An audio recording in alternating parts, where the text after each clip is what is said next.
Alyssia, Alyssia, did you and Minnie sleep in your big girl bed all night last night?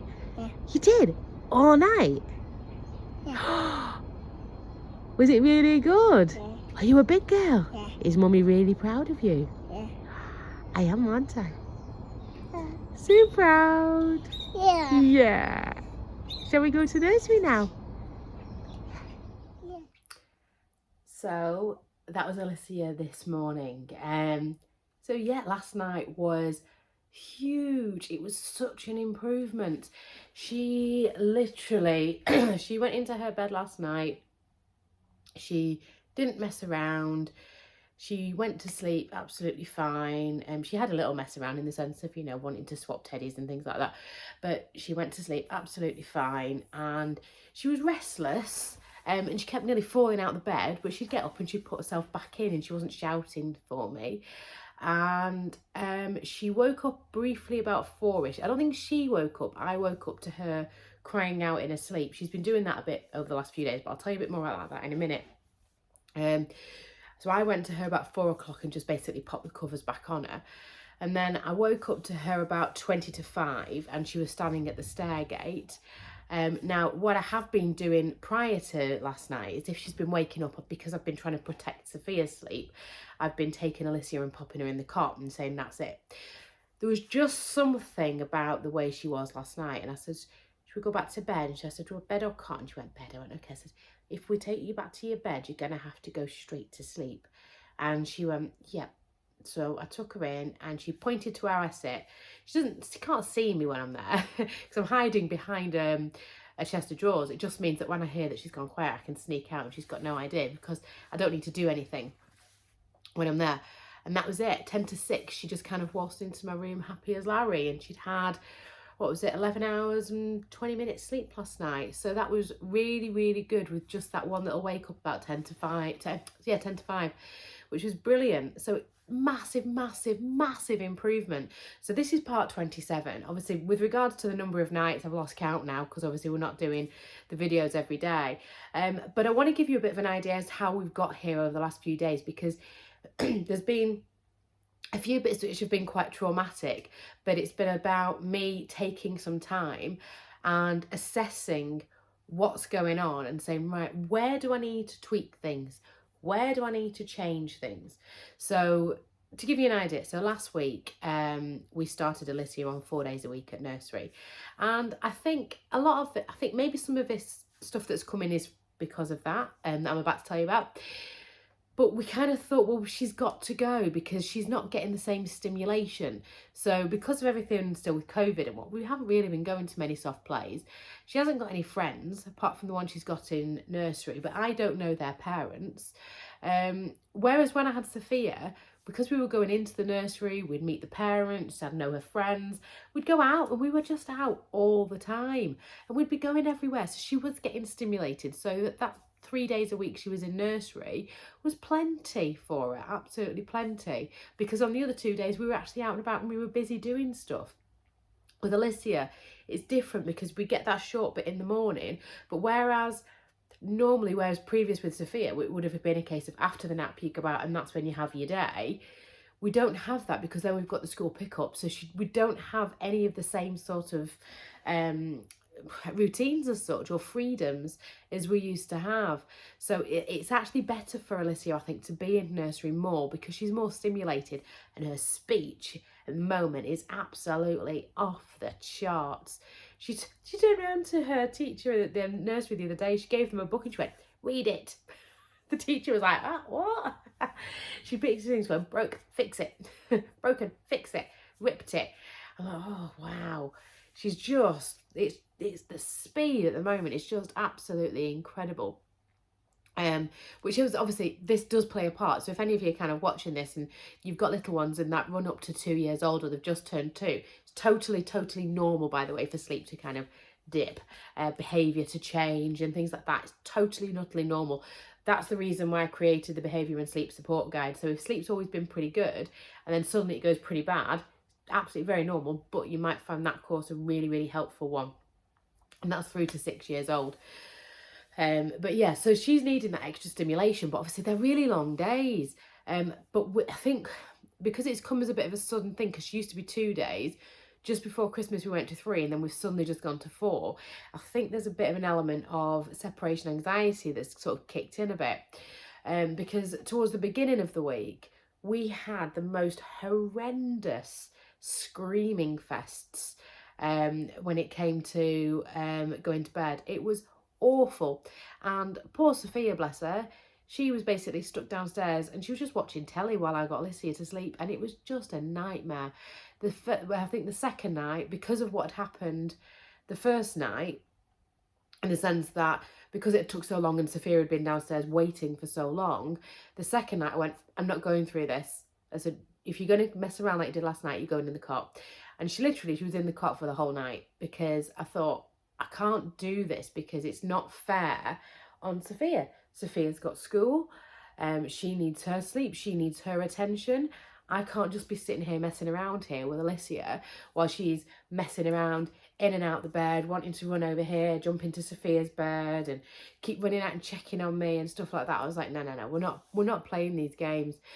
So she went in the cot and she didn't half cry. And I kept going to her and stuff like that, but it just got to the point where it just wasn't sustainable that night to do what we'd done the previous night, which was trying to get her to go to sleep. And it took until Sophia's bedtime for her to actually go to sleep. And Sophia needed her catch up. So obviously took her out on Tuesday, spoiled her rotten, to apologise, make it all up to her. And obviously then it all happened again that night. So it was like, right, this has got to change. So then on Wednesday and Thursday, I picked Alyssia up from nursery early.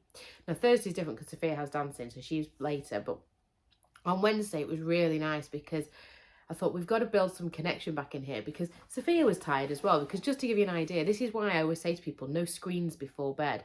And again, it's different for every child, but I know Sophia's very, very sensitive. And she was watching television till late. Her bedtime wasn't really any different to normal, but she was rising early.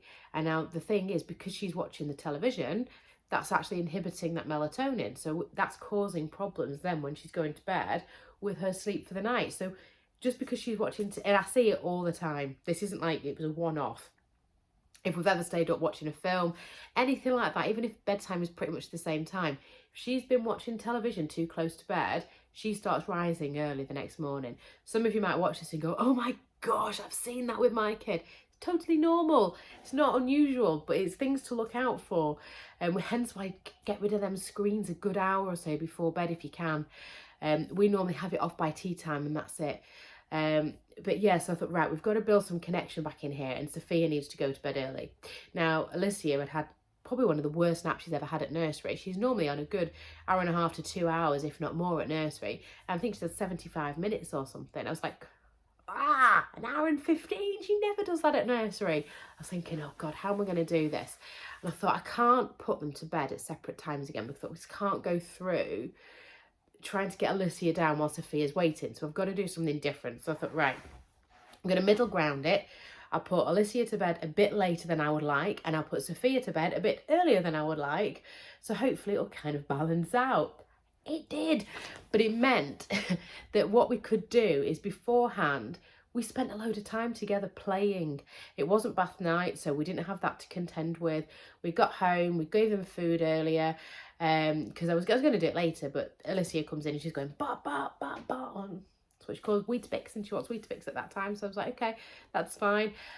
So they had that, and then we had quite a bit of time left over then, which was really, really nice. So we played games, just anything really, stackery things, tickle fights, tried to play a game, tried to play Hungry Hippos with her. That wasn't a good idea, was it?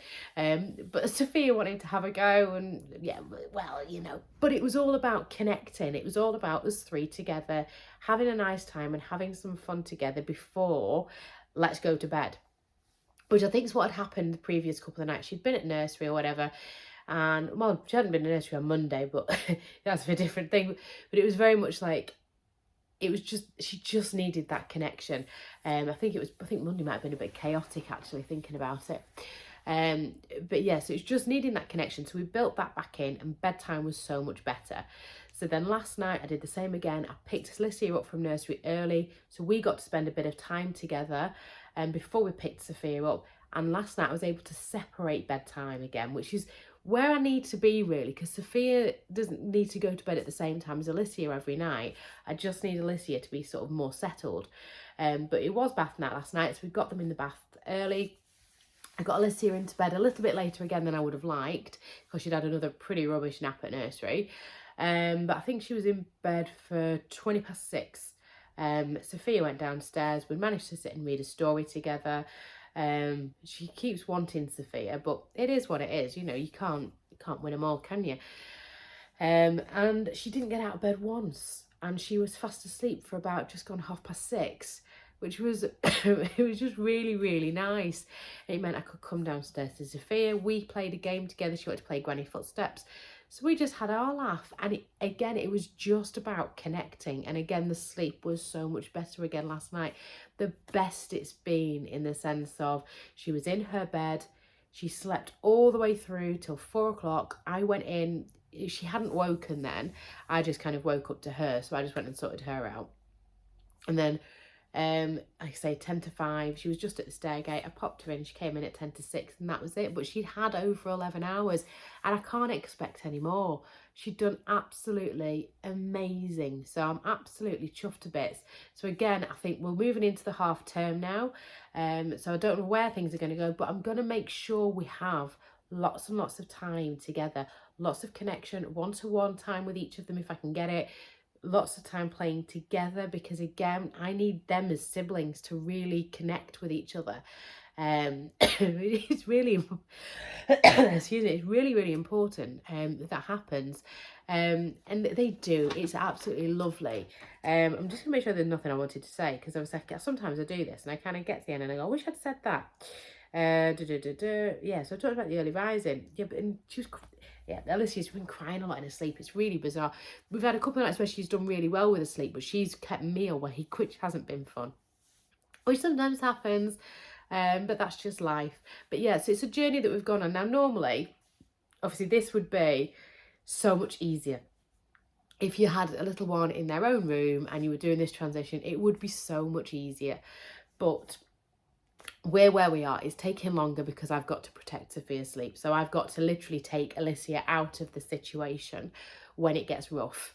But that's just our circumstances, and I'm working with the situation that we've got the best that I can possibly do, so it's the least traumatic for both of the children, which is really what it's all about. When we're making changes to our children's sleep, it's doing it in the least traumatic way that's going to be the most beneficial to everybody involved, but still makes progress. And progress doesn't necessarily mean we go, yep, I'm over here and we progress, amazing. Progress is, yeah, we go up a bit and we might go back a bit, and then we go up a bit and we go back a bit more, and I might go back over here a minute while we're on our journey over here. That's how you get to progress that sustains itself. It doesn't just, as soon as you go from here to here, that doesn't sustain if it's fast. You want to kind of make sure actually you're building everything in. If you need my help, you've got my, you know where you can find me, babytosleep.co.uk. Join me on the Facebook page, on Instagram, and I'm always there answering questions. You can find out more about me, and let me help you, whether it's online or whether it's on a one-to-one service. But let me help you get a better night's sleep. And I don't know when I'm going to update you next, because it's half term, so I've got the 2 kids, so it's going to be absolutely manic. But I will update you when I get a chance. I'll see you all later. Bye.